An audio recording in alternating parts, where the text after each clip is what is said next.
और मंदसौर आने के लिए मेरे मन में ये हो कि वहाँ स्टेट हाईवे मिलेगा और अचानक नेशनल हाईवे मिल गया हो। मैं बहुत बहुत बधाई देता हूँ उनको भी।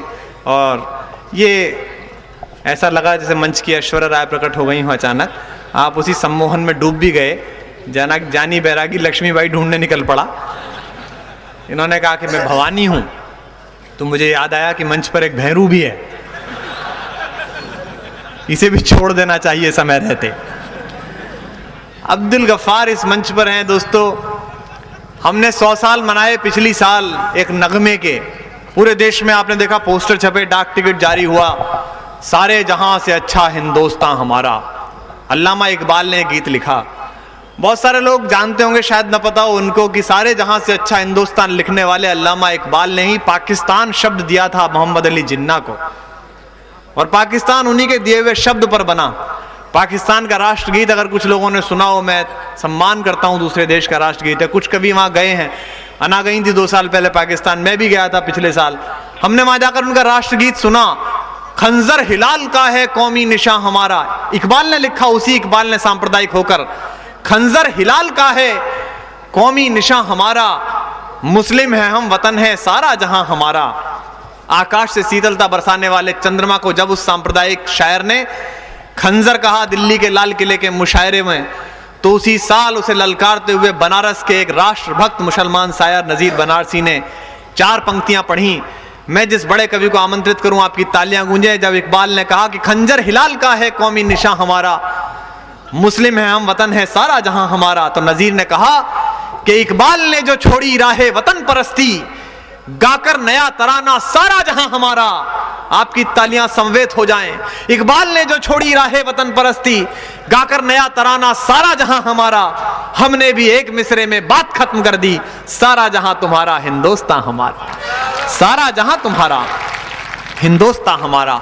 वो हिंदुस्तान जो हमसे बनता है, जिसमें है हिंदू का और मैं मुसलमान का होता है। आइए रसखान की, रहीम की उसी परंपरा से, जिसके बारे में भारतेंदु बाबू हरिश्चंद्र ने कहा कि इन मुसलमान हरिजनन फरकोटिक हिंदू वारिये।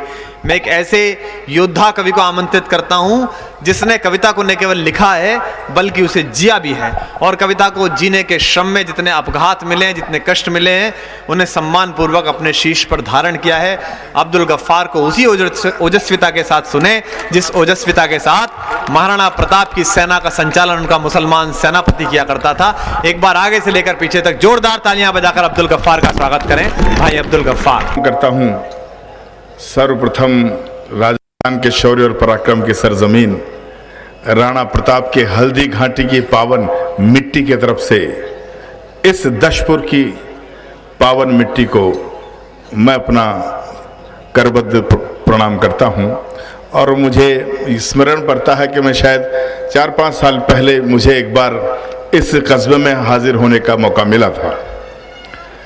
एक बार, इस बार पुनः भाई सुरेश बैरागी वो न जाने कहाँ चले गए, उनके आदेश पर और इस आयोजन समिति के हुक्म पर मैं आपके बीच में आया हूँ। जो कुछ मेरे पास से नया है मैं सुनाने की कोशिश करूँगा, लेकिन मैं उम्मीद ये रखता हूँ कि जिस जिंदा दिली से आपने पिछली बार अब्दुल गफ्फार को प्यार दिया था, वो स्नेह समर्थन सत्कार आपका बराबर मुझे मिलेगा, ताकि मुझे एहसास हो और जहाँ कहीं अच्छा लगे बराबर आपकी तालियां भी मिलनी चाहिए। क्योंकि भाई जानी बैरागी कह रहे थे कहाँ, वो भी गायब है। दोनों बाबा जी जाने कहाँ जाए कर चले गए हैं, सूरज बैरागी और जानी बैरागी। दोनों बाबा जी किसी दरवाजे पे गए होंगे, वो बैरागन ढूंढने गए। हाँ, वो बैरागन तो ढूंढने गए, पर समझ में नहीं आया कि एक बैरागन के लिए 2-2 बैरागी क्यों टाइम खर्च कर रहे हैं। और अगर वो मंच पर देख लेते तो उनको कहीं दूर जाने की जरूरत नहीं थी। एक बैरागन के साथ भिक्षा मांगेगा और दूसरा खरंजी बजाएगा। वो समझ में तो मेरी बात आ रही है, लेकिन इस तीसरे बैरागी को यहाँ क्यों बचा के रखे। लीजिए साहब, जहाँ कहीं हो वो भी सुन ले। और जानी बैरागी कह रहा था कि तालियों की जरूरत नहीं। देखो, तालियां इस बात की सबूत नहीं होती है कि कवि की कविता श्रेष्ठ है या नहीं, लेकिन तालियां सबूत इस बात का होती है कि कवि की वाणी आपके हृदय में कहां तक उतर रही है। इसलिए जहां कहीं अच्छा लगे हम आपसे तालियों की बात करते हैं, ताकि हमें लगे, ऊर्जा मिले। लगातार कवि सम्मेलन करते आ रहे हैं, कुछ थकान भी हो सकती है हमें, लेकिन आपकी तालियां ऊर्जा बनकर अगर हमारे साथ रहेंगी तो मेरा दावा है कि आज की रात इस दशपुर के लिए एक यादगार रात साबित होगी। स्वागत है भाई। निवेदन करना चाहता हूं, अभी भाई कुमार किसी को मुझे भेरू बता रहे थे और बताते बताते इन्होंने इनको मोहतरमा को ऐश्वर्या राय तक बता दिया साहब।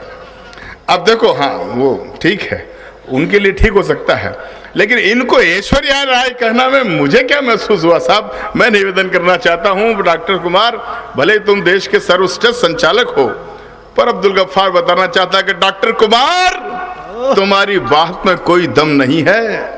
और अगर दूसरी पंक्ति सचमुच आपके आनंद के हिलोर को दस्तक देने के समर्थक हुई हो, समर्थ रखती हो, तो बता देना कि डॉक्टर कुमार, अरे तुम्हारी बात में कोई दम नहीं है। अगर ये ऐश्वर्या राय है तो बंदा भी कादर खान से कम नहीं है।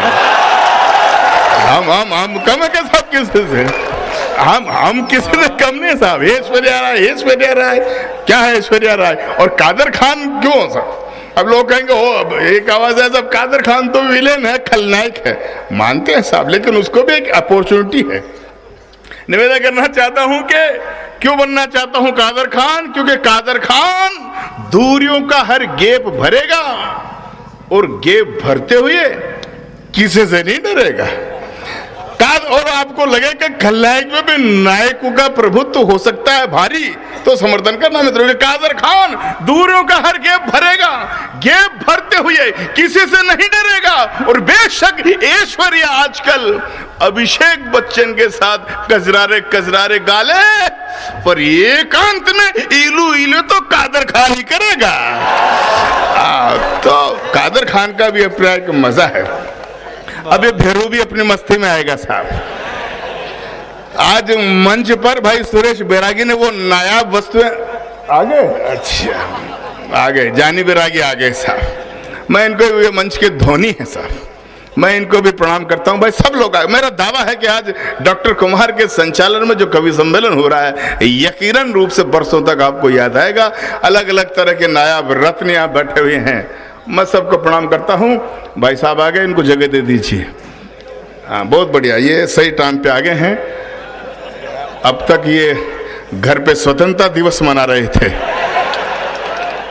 इनके चेहरे की मुस्कान बता रही है कि बाकायदा झंडारोहण करके आए हैं। बधाई देता हूं आपको। ये टाइम है साहब, 12 बजे आज़ादी मिली थी, रात को 12 बजे आज़ादी मिली थी ना साहब, वही झंडारोहण करके आए। लीजिए, जो लोग ताली बजा रहे हैं साहब बहुत बधाई के पात्र हैं।